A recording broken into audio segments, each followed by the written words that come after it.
को नहीं भोगना पड़ता। आपने जो किया है वो आपको ही भोगना है। आपको अपनी करनी सुधारना, दूसरे की छोड़। हमने एक दिन निवेदन किया था सभी भक्तों से कि अपने आंगन को साफ रखो, अपने आंगन को साफ रखो, गली को मत देखो। जिस दिन गली को देखने लग जाओगे तो आंगन ही गंदा हो जाएगा। तो आज का समय इतना विपरीत परिस्थिति हो गई है कि किसी को उंगली उठाने का नहीं, केवल अपने राम को खुश रखो, अपने राम को बस भजन कराओ बस, और दूसरे की तरफ देखने का नहीं। सब तो हरि की माया जारी करनी है। आप सोचते हो कि आपका बेटा काम आएगा, आपका भाई काम आएगा, आपकी बहन काम आएगी, आपके पिता काम आएगा, बहुत गलत सोच रहे हैं। क्यों? स्पष्ट लिखा है, बोलो कोई ना काहू दुख सुख कर दाता, कोई किसी को दुख नहीं देता है। आप सोच रहे हो कि आज ये माइक वाला हमें दुख दे रहा है या किसी भी कारण से हमें दुख प्राप्त हो रहा है, तो ये उसका कारण नहीं। बोले अवश्य मेव भोक्तव्यम कृता कर्म शुभाशुभ। आप अपने कर्मों का भोग अवश्य करते हैं, कोई सहारा नहीं है। साथी है मित्र गंग के जल बिंदु पान तक, और अर्धांगिनी बढ़ेगी केवल मकान तक। परिवार के सब लोग चलेंगे शमशान तक, और बेटा भी हक निभाएगा तो अग्निदान तक। बस इससे आगे नहीं, इससे आगे कोई साथ नहीं निभाता। बोले अपना मित्र आपका साथी है मित्र गंग के केवल जल बिंदु पान तक, और अर्धांगिनी ज्यादा से ज्यादा बढ़ेगी तो केवल मकान तक। और परिवार के सब लोग खूब चले गए तो शमशान तक जाएंगे। फिर इससे आगे जिस बेटा को आप चाहते हो बड़ा बेटा, वही अग्नि देगा। और इससे आगे क्या जाएगा? इससे तो आगे अरे भजन ही है साथी। इसके आगे तो केवल आपका भजन ही जाना है। आपने क्या कर्म किया है, असद सद वही जाएगा। आप यूं मत सोच लेना कि किसी का कर्म आपको भोगना पड़ेगा।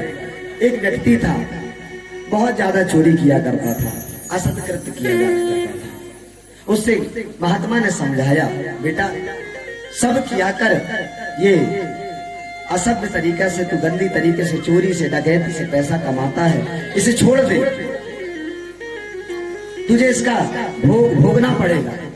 तो उसने कहा कि मुझे अकेला क्यों भोगना पड़ेगा, मैं अपने परिवार के पालन के लिए पोषण के लिए पैसा कमा रहा हूं, मैं कैसे ही पैसा कमाऊं, उसमें तो पूरा परिवार को भोगना पड़ेगा ना। बोले नहीं, तो एक काम कर, आज अपने घर जा, और घर जाकर के उस किसी से भी पूछना, घर में बताया तूने आज तक चोरी करके पैसा लेके आता? मैंने नहीं बताया। तो घर में जाना और अपने प्रत्येक परिवार से पूछना कि मैं असद कृत्य से चोरी करके धन कमा के लाता, तो कौन इसका भागीदार बनेगा? बोले क्यों नहीं बनेंगे भागीदार? सब भागीदार बन जाएंगे, क्योंकि मैं धन लाके दे रहा हूं, बैठे बैठे भोजन करा रहा। तो जब इस प्रकार से कहा तो गया घर जाकर के अपनी पत्नी से पूछा। पत्नी से कहता है, सुन रही हो भाग्यवान, तुम्हें पता है आज तक मैं पैसा कमा करके लाया हूं, कहां से लाया हूं जानती हूँ? नहीं जानती। मैं चोरी करके पैसा लाता हूँ, डकैती डाल के लाता हूँ। क्या यदि इसका पाप मिलेगा, इसका भोगना पड़ेगा, तो तुम मेरे साथी रहोगी? मैं क्यों रहूंगी? आप चोरी करके ला रहे हो, इसमें आपका दोष है, इसमें मेरा क्या दोष? आप अच्छे कर्म करके लाओ ना, क्यों चोरी करके लाते? तुरंत मना कर दिया। बेटा के पास में गया, बेटा ने भी मना कर दिया। उसने कह दिया मैं भी नहीं लूंगा। बोले आप पिताजी, आपको अच्छे कर्म करना, चोरी क्यों करते हो, आप डकैती क्यों डालते हो? कहने का तात्पर्य पूरा परिवार में घूम लिया व्यक्ति, लेकिन उसका समस्त परिवार ने एक ही बात कहा कि बोले तू जो कर रहा है तुझे ही भोगना पड़ेगा, कोई भोगने वाला नहीं। अवश्य भी वो भोक्तव्यम कृता कर्म शुभाशुभ। जो करोगे तो भोगना पड़ेगा। सुखदेव जी महाराज कहते हैं, राजन कि कृष्ण भगवान का एक परम मित्र है, उनके परम सखा हैं। उनकी कथा में अब आपको आगे श्रवण कराता हूं। कृष्णस्यासीत् सखा कश्चित् ब्रह्मणो ब्रह्मवीत्तमः विरक्तेन्द्रियार्थेषु प्रशान्तात्मा जितेन्द्रियः। यहां पर कहा कृष्णस्यासीत् सखा कश्चित् ब्राह्मणो ब्रह्मवित्तमः। यहां से सुखदेव जी महाराज परम भागवत सुदामा जी महाराज की कथा श्रवण कराते हुए कहते हैं, सुदामा जी महाराज बोले कृष्णस्यासीत् सखा कश्चित् ब्राह्मणो ब्रह्मवित्तमा। ब्राह्मण वित्तमा है, अर्थात इनको वेद शास्त्र का पूर्ण ज्ञान है, परम विद्वान है। ऐसे सुदामा जी महाराज बोले कैसे? बोले विरक्तो वैष्णवो विप्रो प्रशांतात्मा जितेन्द्रियः। बोले कैसे हैं? प्रशांत आत्मा। बोले शांत और प्रशांत में क्या अंतर है? बोले शांत तो कभी भी अशांत हो सकता है। जो व्यक्ति शांत हो जाए, 2 मिनट के लिए मौन धारण कर ले, तो वो कभी भी अपना मौन छोड़ सकता है। लेकिन प्रशांत अर्थात हम लोग सागर को प्रशांत बोलते हैं। सागर हमेशा प्रशांत रहता है, और यदि वह उथल पुथल करने लग जाए तो पूरा गड़बड़ हो जाएगी। तो बोले ये प्रशांत आत्मा मतलब अपनी आत्मा को शांत रखने वाले। और कैसे हैं? बोले जितेंद्रियः, बड़े जितेंद्रिय हैं। अच्छा, सुदामा नाम के शब्द में बड़ा सुंदर अर्थ छिपा है। कैसे? बोले सुंदर दाम। महाराज जी क्या बात कर रहे हो? सुंदर और दाम भी कभी सुंदर होते हैं। हम इतना धन कमाए, धन कभी सुंदर होता है। तो बोले सुदामा के पास तो बहुत गरीब था, इतना गरीब था, ऐसा लिखा है या गरते कबहू न गयो वो टूटो तयो और फूटी का उठौती। इनके यहाँ केवल 2 ही बर्तन है, एक टूटा सा तवा है और फूटी सी कठौती है महाराज। और आप कह रहे हैं महाराज जी कि इनके सुंदर नाम, इनके पास में सुंदर प्लस दाम का मतलब होता पैसा। तो इनके पास सुंदर सुंदर पैसा मतलब गड्डी वड्डी छिपा के रखे हैं। बोले नहीं, दाम का मतलब, धन का मतलब, केवल सुंदर धन का मतलब पैसा ही नहीं होता है। ज्यादा हरी हरी नोट नहीं होती है। सुंदर धन का मतलब होता है, हमारे संतों के लिए तो परम धन राधा से राधा, उनके पास में परम धन है, धन नहीं है, परम धन है उनके पास में। बोले क्या? भगवान का नाम संकीर्तन रूपी परम धन है। इससे बड़ा धन संसार में कुछ नहीं है। ये धन तो आप कमा लोगे, यहीं पर छोड़ के चले जाओगे, लेकिन ये राम नाम जो धन है, इसको एक बार कमा लिया ना तो यहाँ भी काम पड़ेगा और वहां भी काम पड़ेगा। तो दूसरा शब्दायिक अर्थ भी होता है सुंदर दाम का मतलब होता है माता यशोदा ने कन्हैया के उदर में बांध दी दाम तो नाम दामोदर पायो है। तो बोले सुंदर बंधन। अरे महाराज जी क्या बता रहे हो आप? बंधन भी कभी सुंदर होता है? बोले किसी व्यक्ति को घर में बांध लो, उसको बोले तुम्हारा ये बहुत सुंदर बंधन लग रहा है। बोले नहीं, ये बंधे हैं। बोले किससे? ये सुंदर बंधन इन्होंने बांधा है हमारे कृष्ण भगवान से। इनका परम सुंदर दाम इन्होंने जो बांध रखा है वह ठाकुर जी के प्रति बांध रखा है। अच्छा, इनकी विशेषता है कि इनके घर में केवल 2 ही बर्तन होने के बावजूद भी इनकी आत्मा हमेशा प्रशांत रहती है। इनकी एक वृत्ति है जिसका नाम, जिससे इनकी जीविका चलती है, जिसको सिरोंद्र वृत्ति कहा जाता है। जानते हैं आप किसे कहते हैं? सिरोंद्र वृत्ति। जब आप फसल काट लेते हैं, गेहूं काट लें, और गेहूं काट करके आप इकट्ठा करके उसको गहा इसके गेहूं निकाल करके घर ले आए। काटते समय जो गेहूं उस खेत में गिरे रहते हैं, उन बालों को उठा करके जो अपनी जीविका चलाते हैं उसे सिरोंद्र वृत्ति कहा जाता है। बोले महाराज जी फिर तो फसल तो बारी बारी में आती है, भाई 6 महीने 2 महीने के अंतराल में फसल आया करती है, तो तब ये बीच में क्या करते हैं? बोले इनके घर में कई कई दिनों तक चूल्हा नहीं जलता है, कई कई दिनों तक इनके घर में बच्चे भूखे रहते हैं। कैसे रहते हैं? बोले क्या हुआ, इनके यहाँ पर 6 बच्चे हैं। इनके सुदामा जी महाराज के 6 बच्चे, और सब भूख प्यास से जब व्याकुल होते तो माँ को कहते, माँ मुझे बहुत जोर से प्यास लगी है सूरज, माँ मुझे बहुत जोर की प्यास लगी है। जब इस प्रकार से पुकारते हैं तो उसी समय माँ जाती है अंदर, देखती है तो अंदर तो पानी के अलावा इनके घर में कुछ नहीं है, एक अन्न का दाना भी इनके घर में नहीं है। तो क्या करती है? माँ तो माँ है, अपनी ममता को मारते हुए उसी समय कठौती को चूल्हे पर चढ़ा देती है, उसी में पानी डाल देती है और लकड़ी चढ़ाने लग जाती है। बच्चे बोलते हैं, माँ मुझे भूख लगी है, भूख लगी है। कहती है, अभी मैं तेरे लिए बढ़िया दाल चावल तैयार कर देती हूँ, 2 मिनट रुक जा तू, तेरे चावल कच्चे हैं, अभी थोड़ी दाल कच्ची है, इस दाल को पक जाने दे, इस चावल को पक जाने दे। इधर पानी में लकड़ी चलाते रहती है सुशीला, इधर सुदामा जी महाराज एक तरफ सभी 6 बच्चों को बिठा लेते हैं और बिठाल करके कृष्ण कथा श्रवण कराते हैं। कथा सुनते सुनते इनकी भूख, पेट की भूख ये मिटा देते हैं, मिट जाती है। कथा सुनते सुनते कथा में इतना मग्न हो जाते हैं कि वहीं पर इनकी निद्रा लग जाती है। धीरे से सुशीला जी भी आती है और आकर वो भी भगवान की कथा श्रवण करती है सुदामा जी से, और वह भी सो जाती है। और सुदामा जी महाराज स्वयं भगवान का चिंतन करते हैं, वो भी सो जाते हैं। ऐसी इनके घर में कई कई दिनों तक की इनकी रूपरेखा हमेशा बनी रहती है, लेकिन इतनी दुख कष्ट होने के बावजूद परमात्मा को दोष नहीं देते।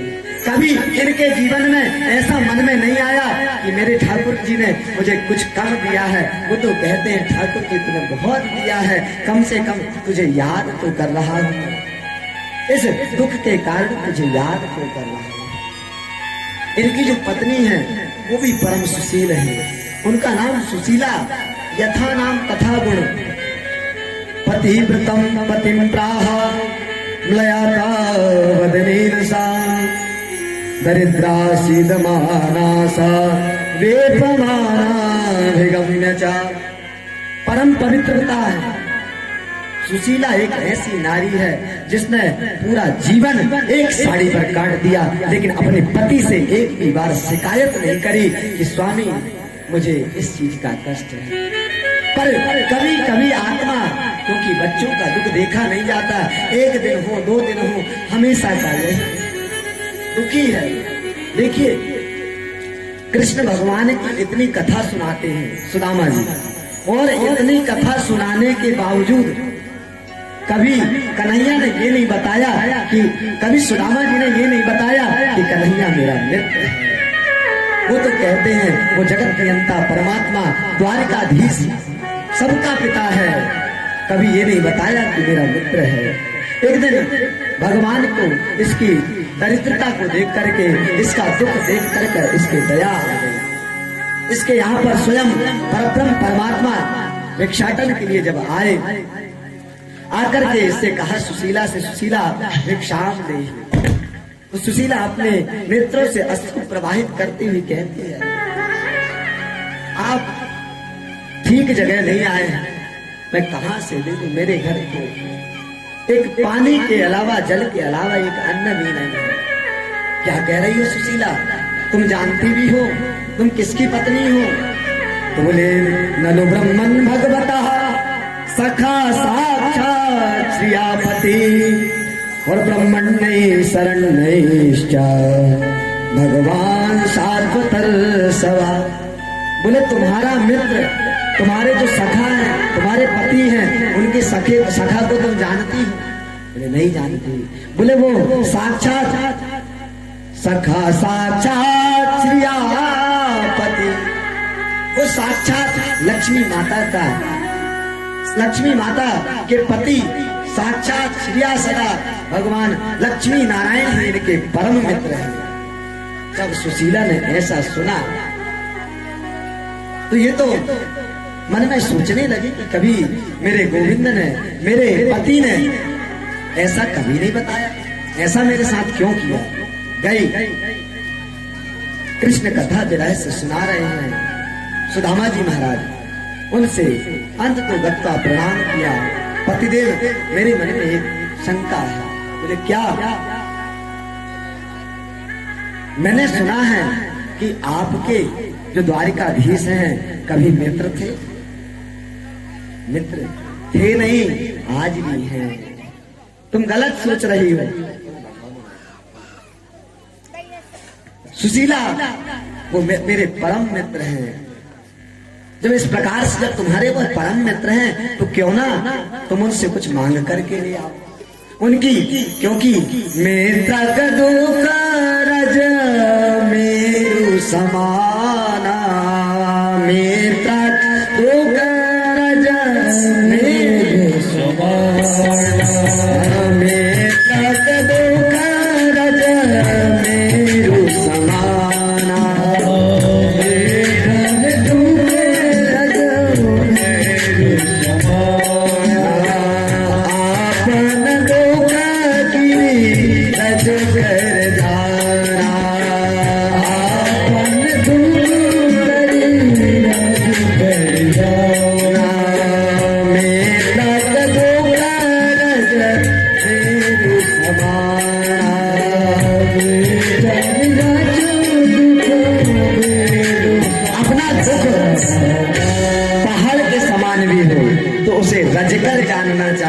और मित्र का दुख रज के बराबर भी हो तो उसे पहाड़ के समान समझना चाहिए। इस प्रकार से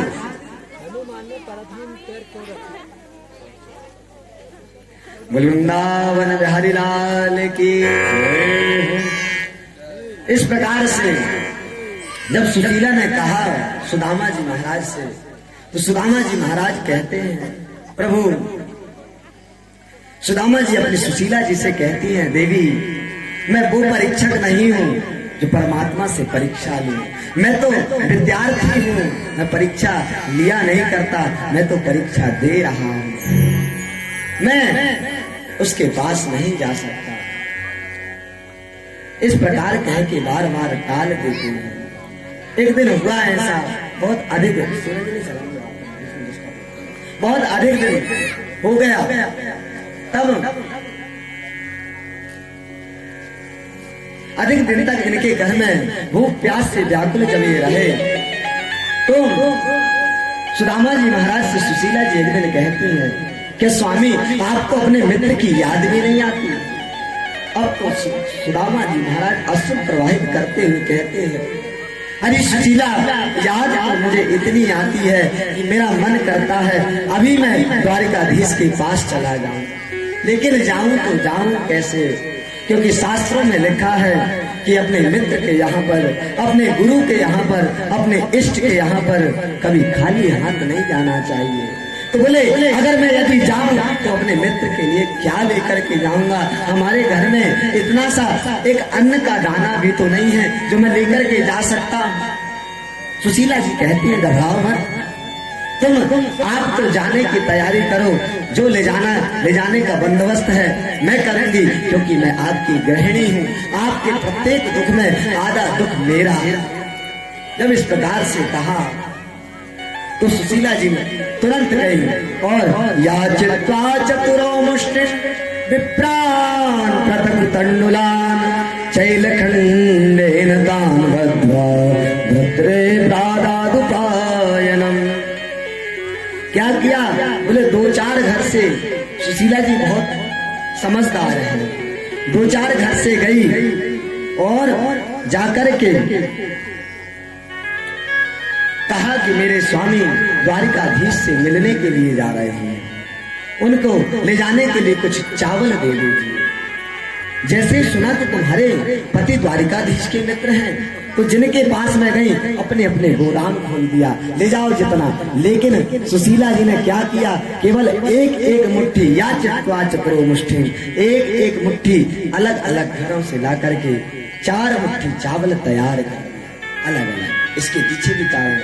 और अब जब घर में तो ले आई महाराज, लेकिन इनके घर में इतना वस्त्र भी नहीं है कि उस चावल को ये किसी वस्त्र में बांध करके भेज सके। तो क्या करती हैं, अपने घर का जो छोटा वाला बच्चा है उसका नीचे वाला झबला उतारा जो कि 4 जगह से फटा हुआ है, उसमें यदि चावल डाल दे तो बह जाए सारा का सारा चावल। उसी समय सुदामा जी और सुशीला ने दोनों मिलकर उसको पहले तो धुल करके उसमें जो छेद थे उसको सुई डोरा से सिल करके तैयार किया जैसे तैसे, और उसमें चावल रख लिया। अब जैसे ही सुशीला ने चावल दिया तो जाते जाते सुदामा जी से कहा कि ये आप उनको ये पदार्थ आप उनको देना तो सही, लेकिन जाते जाते भगवान से एक चीज अवश्य कहना, मेरा संदेश अवश्य कहना। प्रत्येक भक्त के जीवन में आपकी कृपा होती है। बोले एक माँ 2 पाख में 2 एकादशी होए, और सो प्रभु दीन दयाल ने निज नित प्रतिदीनी मोए। सुशीला जी कहती हैं बस इतना समाचार मेरा उनको दे देना। अब तो सुदामा जी महाराज अपने कांख में चावल को दबा करके चल पड़े। महाराज आज तो ये प्रसन्न है, मैं अपने मित्र से मिलने के लिए जा रहा हूँ। मुझे 100 वर्ष हो गए उससे बिछड़ा हुआ, आज मैं अपने परम मित्र से मिलने के लिए जा रहा हूँ। सुदामा जी महाराज सुबह के निकले, चलते चल रहे हैं, चलते चल रहे हैं, रुकते नहीं कहीं। आपको मैंने पूर्व में निवेदन किया था, साधना वही सफल हुआ करती है जो उत्तरोत्तर बढ़े। जब ये चलते हैं इनके पाँव में छाले पड़ गए, धूप के कारण छाले पड़ते हैं, पर ये रुकते नहीं क्योंकि इनको कृष्ण विरह सता रहा है। इनको अपने परम मित्र से मिलना है, अपने सखा से मिलने की उत्कंठा है। तो जब आगे बढ़ते हैं धीरे धीरे इनके छाले टूट जाते हैं, लेकिन सुदामा जी महाराज रुकते नहीं हैं। चलते चलते हैं, उन छालों पर कांटे चुभते हैं, कंकड़ चुभते हैं, लेकिन सुदामा जी महाराज आज नहीं रुकने वाले, क्योंकि मुझे अपने गोविंद से मिलने के लिए आज बहाना मिल गया, मैं गोविंद से मिले बिना नहीं रह सकता। अब जैसे जैसे आगे बढ़े तो क्या हुआ, रात्रि हो गई। अब रात्रि में अंधेरा, तो सुदामा जी ने सोचा कि यदि मैं आगे चलूं तो मार्ग बहक जाऊंगा। एक काम करता हूं, अभी यहीं पर शयन करना होगा। यदि रात्रि में चलूं तो मैं गलत जगह ना चला जाऊं, मार्ग से हट ना जाऊं, इसलिए सुदामा जी महाराज वहीं पर शयन कर गए। देखिए आप परब्रह्म परमात्मा के लिए जो तू बाढ़े एक पग, जो तू बाढ़े एक पग, मैं बाढ़ू पग 7। यदि तू एक पग तो बढ़ा गोविंद के प्रति, वो तेरे लिए तत्पर खड़ा है। हमें प्रायः कहा करते हैं यहाँ के भक्तजन कि हमें गोविंद बुलाते ही नहीं, हमें प्यारी जी दर्शन करने के लिए बुलाते ही नहीं। तो मुझे एक बार ये बताओ, गर्ज तुम्हारी है क्या उसकी गर्ज है? हमें अपने तरफ से एक कदम बढ़ाना होगा। आप जिस दिन एक कदम बढ़ा दोगे ना, तो मैं विश्वास से कह सकता हूँ वो गोविंद अपने आप आपको अपनी ओर खींच के लेकर के आ जाएगा। अरे थाली रखी है, खाना तो आपको ही पड़ेगा ना। आज तक सुदामा जी जब घर से नहीं निकले थे तो भगवान को इनकी विशेष चिंता नहीं थी, लेकिन आज जब घर से निकल गए तो इनको सुदामा जी महाराज की बड़ी चिंता हुई कि कैसा सुदामा आ रहा है, कितना कष्ट पाया उसने और अब इसे कष्ट नहीं देना चाहिए। उसी समय योग माया को बुलाया और कहा कि तुम सोते हुए सुदामा को द्वारिका के समक्ष लाकर खड़े करो। अब तो महाराज योग माया का प्रभाव, योग माया गई और जाकर के सुदामा जी महाराज को सोता हुआ द्वारिका के समक्ष ला करके गेट में ला करके विश्राम करा दिया। अब जैसे ही सुदामा जी महाराज उठे तो सुदामा जी महाराज ने देखा मैं तो गहन जंगल में सोया था, और जब उठा ब्रह्म मुहूर्त में तो चारों तरफ महल ही महल नजर आ रहे हैं, चारों तरफ। तो बोले मन में विचार किया, ना जाने आजकल कैसी कैसी बीमारी होने लग गई है, मुझे कोई बीमारी ने तो नहीं सताया, कहीं मुझे नींद में चलने की बीमारी तो नहीं हो गई। शायद मुझे ऐसा लगता है कि रात में मैं सोया होऊंगा और चलते चलते न जाने कहां आ गया। उसी समय उसी द्वारिका से एक भक्त गुजर रहे थे। उसने पूछा, भैया इस गांव का नाम क्या है, इस शहर का नाम क्या है, इस राज्य का नाम क्या है, एक बार बता तो सही। तो बोले इस गांव का नाम द्वारिकापुरी 6 है। अब गुजरात साइड में है तो 6 शब्द बोला जाता है। अब जैसे ही द्वारिका सुना तब तो सुदामा जी महाराज आनंद से सराबोर हो गए कि वाह मेरे गोविंद, आपने बीमारी भी दिया तो ऐसी दिया, चला तो मैं ऐसा चला, केवल आपके दर पर आ गया। अब 6 सुना तो बोले अभी तक तो मैंने एक ही द्वारिका सुना, मुझे 6 द्वारिका कहाँ से ढूंढूं। अब तो महाराज फिर परिचय पूछने लगे। एक भक्त जा रहे थे, उनसे पूछा सुदामा जी महाराज, हाँ महाराज, बोले हमारे कन्वा को घर तुमको पता है का? कन्वा जी कौन है? बोले कन्हैया। बोले जी कौन है? बोले जो अभी द्वारिका को राजा है। द्वारिका को राजा? कहीं आप अनंत श्री समलकृत छत्रधारी राजमूर्ति धर्म चक्र सर्व स्वतंत्र गो विप्र रक्षक परम द्वारिकाधीश श्री कृष्ण जी महाराज की बात तो नहीं कर रहे हो? अरे हाँ, तेने अभी जो लंबो चौरों से जो नाम लियो का है, कोई कन्हैया की बात कर रहा हूँ मैं। तो बोले तुम्हें शिष्टाचार नाम की चीज ना है, हमारे राजा का नाम ऐसे लेते हो? अरे भैया मोह कछु ना आवे, मोह तो केवल मेरे गोविंद से मिलने की उत्कंठा, मुझे तो ये बता दे वो तेने अभी लंबो चौड़ो नाम लियो का है, तो घर कौन सो है? अब तो महाराज उसने बताया कि यहाँ से लेकर के जितने महल हैं सारे के सारे महल भगवान के ही हैं। अच्छा, अब तो सुदामा जी महाराज बड़े प्रसन्नता से चल पड़े और जाकर द्वारपालों के समक्ष पहुंच गए और द्वारपालों के समक्ष जाकर कहते हैं कि मेरा बचपन का मित्र कृष्ण है, उससे मैं मिलना चाहता हूँ, एक बार मेरी खबर उनके पास पहुंचा दो। बार बार गिड़गिड़ाने पर द्वारपाल सोचते हैं कि जगत नियंता परमात्मा इतने सर्वशक्तिमान, इतने ऐश्वर्यवान, उनके ऐसा मित्र कैसे हो सकता है? इनकी बुद्धि नहीं चलती है। लेकिन जब बार बार आग्रह किया तो महाराज द्वारपाल गए और जाकर कहते, शीश पगाना जगा तन पे प्रभु जाने को आही, बसे तेरी ग्रामा, धोती फटी से लपटी दुपटी, अरु पायन पान को नहीं सामा, गज खड़ो दुरवाल देह, रयो चक दो वसुदा विरामा, पूछत दीन दयाल को धामा, और बतावत आपनो नाम सुदामा। एक बड़ा दरिद्र व्यक्ति आया है, उसके सिर में शीश पगाना झगा पे। द्वारिकाधीश आपके द्वार पर एक ब्राह्मण आया है, वह बहुत दरिद्र है। बोले कैसे दरिद्र? ब्राह्मण कभी दरिद्र हुआ करते हैं? बोले नहीं महाराज, उसको देखकर ऐसे ही प्रतीत होता है। तो बोले ना उसके सिर में किसी प्रकार का कोई शीश पगाना झगा तन पे, ढंग से उसने कपड़े भी नहीं पहन रखा है। तो उसी समय भगवान डांट करके कहते हैं कि जिसके ढंग से कपड़े ना हो वो दरिद्र होता है क्या? ये तो दरिद्रता की पहचान नहीं है। तो जब जैसे ही मेरे गोविंद ने सुना,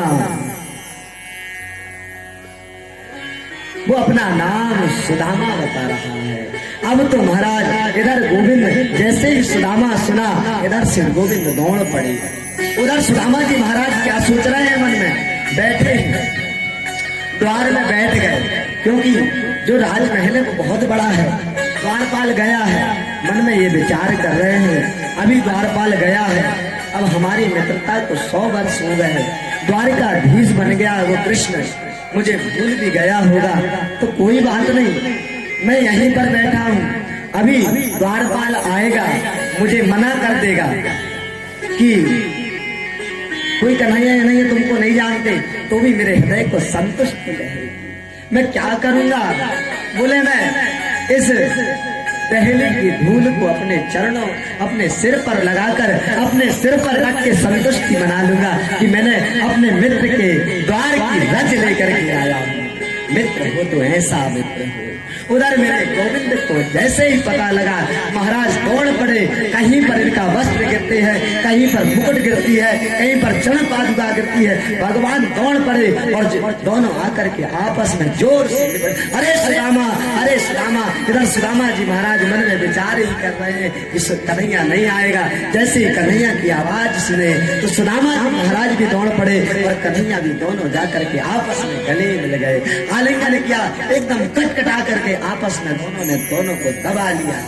अचानक कन्हैया ने सोचा कि सुदामा बहुत पतला है, बहुत कमजोर है, इसे यदि मैंने ज्यादा जोर से दबाया तो इसको कहीं पीड़ा न हो जाए। यही बात सुदामा जी महाराज ने सोचा कि मेरी हड्डियां मेरे गोविंद को चुभे ना, उसी समय छोड़ दिया और दोनों प्रेम आंसू प्रवाहित करते हुए आपस में वार्ता करते हैं। अरे सुदामा, तू क्या कर रहा है? इतने समय से तुझे मेरी याद नहीं आई? तो सुदामा जी कहते हैं, कन्हैया तुझे भी तो मेरी याद नहीं आई, चल अंदर चल के बात करेंगे। अब तो महाराज जैसे ही समस्त द्वारिकाधीश के नगर वासियों ने देखा कि आज द्वारिका में जो घटना घट रही है, इससे पहले कभी ऐसा हुआ ही नहीं कि गोविंद स्वयं जिसकी आगवानी के लिए गए, तो ये कोई साधारण नहीं, कोई परम ब्रह्म, कोई बहुत बड़ा संत है, तब तो स्वयं गोविंद गए हैं। अब तो महाराज सुदामा जी महाराज को गले में लपटा करके, गले डालकर भगवान ने अंदर ले जाना प्रारंभ किया। अब सुदामा जी महाराज देख रहे हैं कि द्वारिका की दूध के फैन जैसी चद्दर बिछी हुई है, काली। अब सुदामा जी महाराज ने अपने चरणों को देखा तो उनको लगा कि मानो मेरे चरणों से इसकी राज्य की शोभा ना, इसकी जो चरणों से जो चटाई बिछी हुई है, कालीन बिछी हुई है, वो गंदी ना हो जाए। तो कहते हैं, कन्हैया तू बुरो मत मानियो। बोले कहा? बोले एक काम कर, जे जो कालीन बिछा रखो है, जाए नेक्स्ट साइड कर ले, मैं भूमि से चल कर तेरे घर में चलूंगा, लेकिन भूमि में जे कालीन के ऊपर पैर नहीं रखूंगा। बोले क्यों नहीं रखोगे? ये बोले मेरे पैरन पे गंदी है जाएगी। गोविंद ने अश्रु प्रवाहित करते हुए कहा, अरे सुदामा, तुझे इस कालीन की पड़ी है गंदी होने की? आज मेरे दिल बिछा है तेरे सामने, मेरा प्रेम तेरे ऊपर उमड़ रहा है, वो तुझे दिखाई नहीं देता? चल। भगवान ने जबरदस्ती खींच करके उसे ले चले। अब